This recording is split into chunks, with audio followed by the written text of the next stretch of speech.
Do you guys remember your reaction to the preview of The Matrix when it came out in 1999? I remember seeing the preview and being very excited to see this movie. And the movie itself didn't disappoint. I went to see the movie with my boyfriend and friends, my boyfriend at the time and my friends at the time. And I was blown away. And this movie has stuck with me all this time. So it's like almost 26 years later. And I still remember loving this movie. So I wanted to cover why The Matrix became so iconic. And there's a lot that went into it, including the script, the cast, the cinematography, the Easter eggs. I'm not going to cover everything, but I'll touch on a lot of these. And I want to start with the script. It was written by the Wachowski siblings, or it might be Wachowski. I'm going to say Wachowski. Hope that's correct. But they wrote and directed the film, and they based the film's action scenes on anime and martial arts films from other countries like Hong Kong.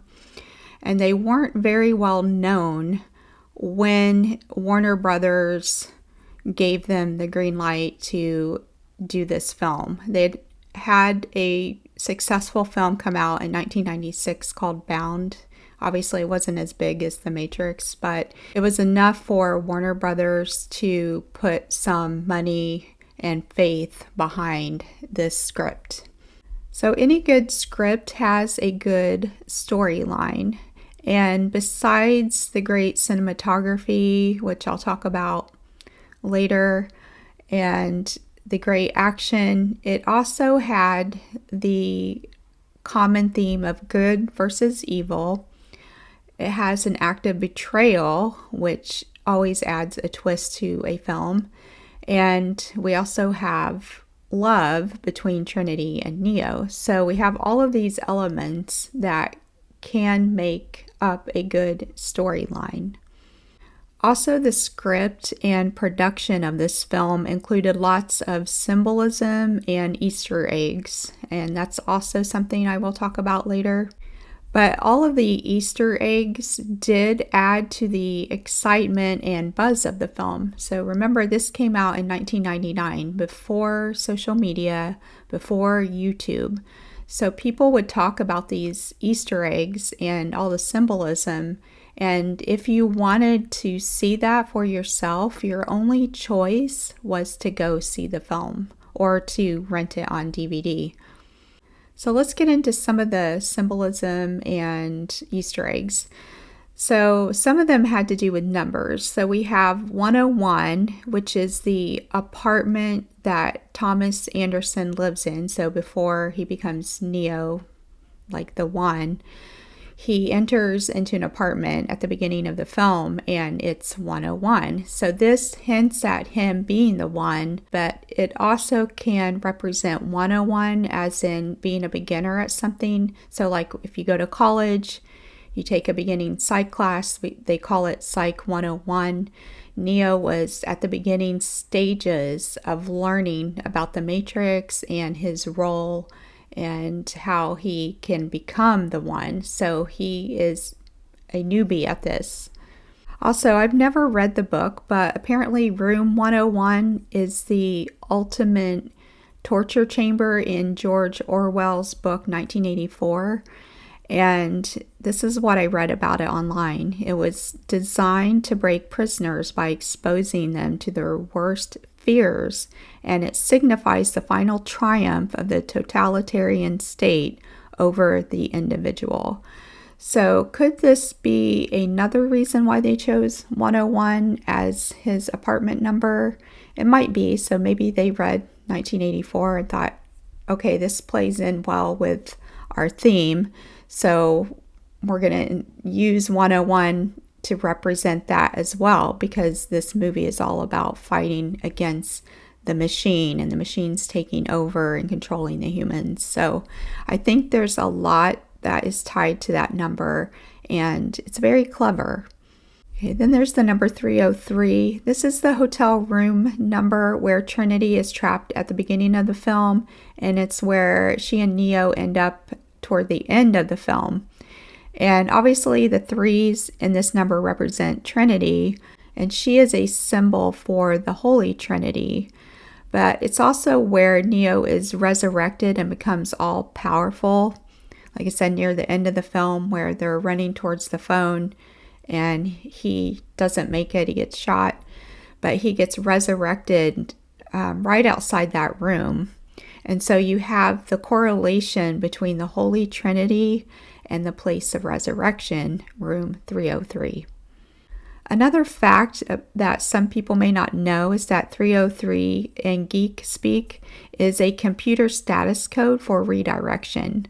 It means, and I'm quoting from Google here, the response to your request is elsewhere. Go look there. And room 303 is where the characters can redirect themselves in and out of the matrix. Some of the symbolism also had to do with color. For example, they used a lot of red to contrast with the green. So when they were battling in the Matrix, there was a green tint to everything. And a green tint was applied to represent the green screens from old computer screens. I don't know if you remember, but the computers of the 80s and early 90s always had green font with a dark background. When they were in the, quote, real world, the world that looks like what we live in, it had a blue tint to it. So then they had the red contrasting against the green, but red also represented danger and the enemy in a lot of cases. We had the sentinels that had red eyes. We had the pods that the humans were being stored in, and there was like a red liquid to them, I guess to represent blood maybe. And another one that I missed and didn't realize until I was doing research for this episode is that when Neo first meets the rest of the crew of the Nebuchadnezzar ship, Cypher is the only one wearing red. And as we know, Cypher later in the film betrays everyone. So there was a hint there, and I think a lot of people missed that. And I had seen this movie many times and never noticed that at all. And there was some symbolism and Easter eggs with the music as well. When Neo goes to see the Oracle, there's music playing faintly in the background from her radio. It's Duke Ellington's I'm Beginning to See the Light. So we have a perfect title for the moment, and it's something a lot of people missed, again, including me. And then when the end credits are rolling, we have Rage Against the Machine song, Wake Up. Perfect title. That one's a little more obvious, but again, there was a lot of intentionality and a lot of thought that went into all of the details, even the music. Another symbolism that a lot of people miss in this movie is when Neo goes to see the Oracle, there's a blind man sitting in a chair, and in the chair next to him is spray painted the word Sia. And Sia is the ancient Egyptians' personification of insight and perception. There's a lot more symbolism in this movie. I could do a whole episode on it, but there are other things I need to talk about, so let's move on. I'm going to interrupt this episode for just a moment to tell you about my website, shop8099.com, where you can find various products with designs and phrases inspired by the 80s and 90s. I personally put a lot of thought into every design, and I don't use AI because I want them to come from me personally. Every sale helps support the channel, so when you get a chance, please check it out. That's shop8099.com, shop8099.com. So now let's talk about the characters' names. These names aren't necessarily Easter eggs, but again, a lot of thought went into them. So we have the name Neo. It's an anagram for one. So as we know, he becomes the one. So some people may have caught that right away. Some people may have never caught it. I'm not sure. I think my friends and I figured that out pretty quickly at the time. Okay, and then we had Trinity. This name is rooted in Christian theology, as in the Holy Trinity of the Father, the Son, and the Holy Spirit. In the movie, her role acts as a savior because it is her love that brings Neo back to life toward the end of the movie. So very fitting there. And then we have Morpheus. In Greek mythology, Morpheus is the god of dreams. So in the Matrix, Morpheus's role is to awaken people from their dream-like state and face reality. So again, a lot of thought into that name. That one's a little more obscure if you don't know what Morpheus stands for. I didn't before I researched for this episode, so I never caught that one. So again, it may not seem important choosing these names, but if you think about it, if someone says Neo, you immediately know what movie they're talking about. If they say Trinity, you know. If they say Morpheus, you know. So they could have easily just picked generic names like Rachel, David, Mark. But if you say, oh, that character Mark, well, that could be a number of movies, lots of different movies. But these names stand out and they last. So even today, again, if you say one of those three names, people know what movie you're talking about. There's also intentionality with the other characters' names like Switch and Cypher and so on, but I wanted to focus just on those three for this episode. Now let's get into the casting. There's a lot of interesting things that went on with the casting before they settled on Reeves, Moss, and Fishburne. So I think Reeves was a great choice in the end because he had this understated presence that made his transformation into the One more powerful. But he was not the first choice for this role, or the second or the third. And so I find that to be really interesting. The person who was offered the role first was Will Smith, but he turned it down to make Wild Wild West. And he later stated that if he had been given the role, he probably would have messed it up. And I tend to agree with that. I feel like he may have sort of overplayed the role a bit. So I personally am glad that he turned it down. But other people were considered before Reeves as well. One of those was Nicolas Cage, who turned down the part because of family obligations and he didn't want to move to Australia where it was being filmed. They also asked Brad Pitt and Val Kilmer. Both of them declined. And this next one is pretty wild. They offered it to Leonardo DiCaprio, who initially accepted the role, but then he ultimately turned it down because he didn't want to do another visual effects film after Titanic. The screenplay was also sent to Sandra Bullock with the suggestion that Neo would be rewritten as a female, but she declined. So then the Wachowski brothers were interested in Johnny Depp, but the studio, Warner Brothers, wanted Reeves because he was more famous at the time. So in the end, he won the role over Johnny Depp. So let's talk about this for a minute. I think, like I said, Reeves did a great job. He has this understated presence that actually makes the role better for him, because you just see his confidence grow. And I really liked him in this role. But the other actors, some of them, I just don't think they would have done as good of a job. Johnny Depp's presence probably would have been moodier and a bit darker, if that makes sense. And Val Kilmer, even though he was a little more animated, I still think he would have made a good Neo. But again, I'm glad they landed on Reeves. It worked out well. Now let's talk about Carrie-Anne Moss as Trinity. Like Reeves, she wasn't their first choice. And I was surprised to learn that Janet Jackson was initially offered the part, but she turned it down due to scheduling conflicts. And I don't know if Janet Jackson can act. We know she can sing and dance. She's probably was in great shape at the time, so she probably could have done the martial arts okay, not had a problem with that. So I can't really comment on if she would have been a better choice because I've never seen her act. So, but I just found that interesting. And then they also offered it to Sandra Bullock again. They're like, if you don't want to play Neo, maybe you can play Trinity. She turned it down again. So obviously she had zero interest in this script.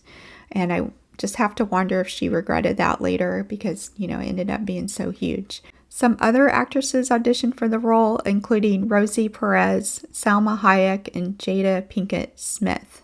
Obviously, Jada Pinkett Smith did not get the role of Trinity, but as we know, she ends up playing Niobe in the sequels. So she must have had some positive impression on them. And I can't really comment on Salma Hayek. I don't know how she would have been in that part, but I am glad that Rosie Perez did not get this part. I can't imagine. I feel like that would have been kind of a nightmare. I just think she lacked the depth at the time to play that role, and I'm not trying to be a mean girl, but I just find her voice a little annoying, so I just can't see her with Keanu Reeves. So that's just my commentary on that. You can let me know in the comments what you think. Okay, and then we had Lawrence Fishburne as Morpheus. So he was in the mix from the beginning. He may not have been their top choice, but I think his name came up pretty early on from what I read. They did consider other actors for the role, including Gary Oldman, Samuel L. Jackson, Russell Crowe, and Val Kilmer again. So they must have thought highly of Val Kilmer, which I agree with that. I always love Val Kilmer. I think Gary Oldman is a great actor, but probably would have brought a different vibe. He's not as big and husky as Fishburne or as big and husky as Jackson or Crowe or Val Kilmer. So I think it would have been a different dynamic there. The additional casting choices helped as well. We had Hugo Weaving as Agent Smith. And of course, he killed it in the late 90s and early to mid 2000s because he gets the part as Agent Smith for this trilogy. And then he ends up doing Lord of the Rings in that trilogy. So he's another great actor. And I'm glad he ended up in this film and in the Lord of the Rings. I loved him in both trilogies. And then we have Joe Pantoliano. I can't hardly say his last name, but he ends up playing Cypher. And just as a side note, he was also in the Wachowski brothers' 1996 film Bound. So they must have liked him enough to recast him in The Matrix. And I think their careful cast selection was part of why The Matrix became so iconic. If you get one bad actor or actress or somebody causing a lot of problems on set, for example, then that can really affect the outcome of the film and whether or not it lands with audiences. So they chose well. And speaking of the cast, I want to talk about their dedication to this film. So they had to train with a martial arts choreographer months in advance to prepare. Reeves had just had neck surgery, so the upper spinal part behind the head, so in the neck region, and he had to train in a neck brace. So he couldn't even kick for 2 out of the 4 months of training. And I want you to think about that for a minute. You're doing an action film and you're wearing a neck brace and training for this film and you can't even kick. That's how much he was dedicated to this film. And I feel like him setting that precedence and showing leadership like that probably also had an impact on the rest of the cast and their level of commitment and dedication. Because they're seeing this guy who's known to be super nice and super professional go all in on this film. And that wasn't the only injury the cast faced. Carrie-Anne Moss twisted her ankle during training, but she hid it because she was afraid of being recast, which I think is a smart move because things like that do happen. So apparently this was a pretty bad twist of her ankle, so nothing minor. It was actually probably pretty painful. So that happened. On the first day of shooting, Weaving suffered a serious leg injury that required surgery. The production schedule was adjusted to shoot his stunt scenes later, which allowed him to recover. And also, Lawrence Fishburne would say later, I think it was to People magazine, that they would just be covered in bruises at the end of the day of training and then on the days where they had to film the fight scenes. So lots of injuries, lots of bruises. I think a couple of the stuntmen also got injured. So this was, like I said, a situation where the cast and everyone else helping the stuntmen and people like that were dedicated to getting this film done and in top quality. And also the dedication didn't stop there. Moss and Reeves were required to read philosophical books before filming, and one of those books was called Simulacra and Simulation, which I don't know if I'm pronouncing that right, but this book ends up being another Easter egg in the film. In the beginning, when Neo is coming back from work and he's still just Thomas Anderson, he puts a CD into a book, and it's that book. So the directors really liked this book, I guess, and so they told Moss and Reeves, you have to read this book, and they used it in the film as an Easter egg. Okay, this film was also known for its special effects, and that's one of the reasons why so many people wanted to see this film. We saw the trailer, and it has all of these cool effects, little snippets and little previews of the effects you're going to see in this film. So that is what also made it more intriguing. There's the opening scene where Trinity's hovering above the police officer, so that was really cool. And we really hadn't seen something like that before, at least not in American cinema. And then we have the bullet scene where Neo dodges the bullets, and ironically, that is called bullet time. So it's a cinematography technique, and it's called bullet time for the bullet scene. And then they also use something called wire fu, and it's from Hong Kong, and it involves wires and harnesses to suspend actors in the air. So that's two of the techniques they used a lot in this film, especially in those standout scenes. That opening scene with Trinity hovering and Neo dodging the bullets, those are just so iconic, and they spurred a lot of copycats. We started seeing that technique being used in other films, and it just wasn't the same. Another reason why I think this film became so iconic is the timing of it. So it came out in March of 1999, and we had Y2K hovering over us, for those of you old enough to remember. And Y2K was the fear of what was going to happen to all the computers when they clicked over to the year 2000, because they had been built to only house the last two digits of the year. So it was like, are the computers going to click over and think it's 1900? And then if they do, then what's going to happen? Are they all going to crash? So back then, we were still very dependent on computers. So I know we're even more so today, but it was still a big deal.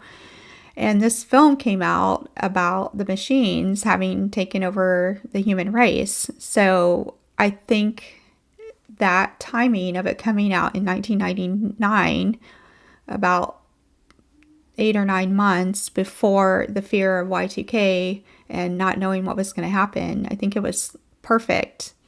So in the end, this film had so many elements going for it. It had a great cast, but again, careful selection made that happen. It had great script writing involved from the Wachowskis and great direction from the Wachowski brothers, who put a lot of time and energy to think about all the elements and all the little details.